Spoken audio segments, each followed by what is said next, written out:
On May 19, 2006, a letter arrived at the global headquarters of Pepsi-Cola. It had no return address. It had no name. But inside, there was an offer that could end the cola wars forever. The sender wasn't asking for a job. They were offering to sell the holy grail of business. The secret product files of the Coca-Cola company. This was corporate espionage at the highest level. A breach that could cost Coke billions. But instead of destroying their rival, Pepsi did something that shocked the world.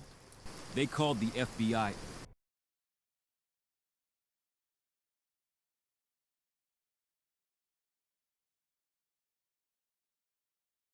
To understand why this letter was a death sentence, you have to understand the war.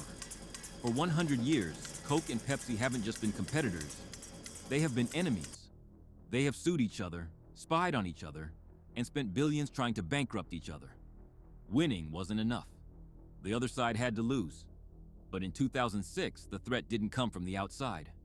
It came from an administrative assistant named Joya Williams. She had access to the global brand director's files. She had the keys to the kingdom. Joya wasn't working alone. She recruited an accomplice, Edmund Duhaney, to help her find a buyer. They didn't go to the press. They went straight to the enemy. They sent the letter to Pepsi, demanding $1.5 million for liquid samples of a new, unreleased product. They thought Pepsi would jump at the chance. But they forgot one thing. Pepsi plays dirty, but they don't play illegal. Pepsi executives handed the letter to Coca-Cola security, who immediately contacted the FBI. The FBI set a trap. An undercover agent, posing as a Pepsi executive, contacted Joya. He told her, "We're interested. Let's make a deal." The meeting was set for a hotel near Hartsfield-Jackson International Airport. The agent brought a bag containing $30,000 in cash as a down payment. Hidden cameras recorded every second. Joya handed over the samples.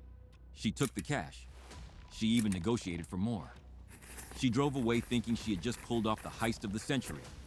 She had the money. She hadn't been caught. But the celebration lasted exactly 24 hours.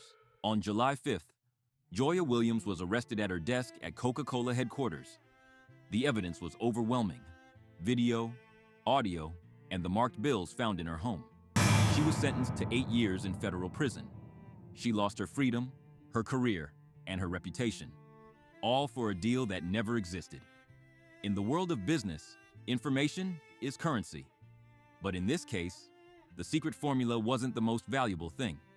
Integrity was. This is Tenderframe Studios. We frame the truth. If you enjoyed this investigation, subscribe for more files from the dark side of business.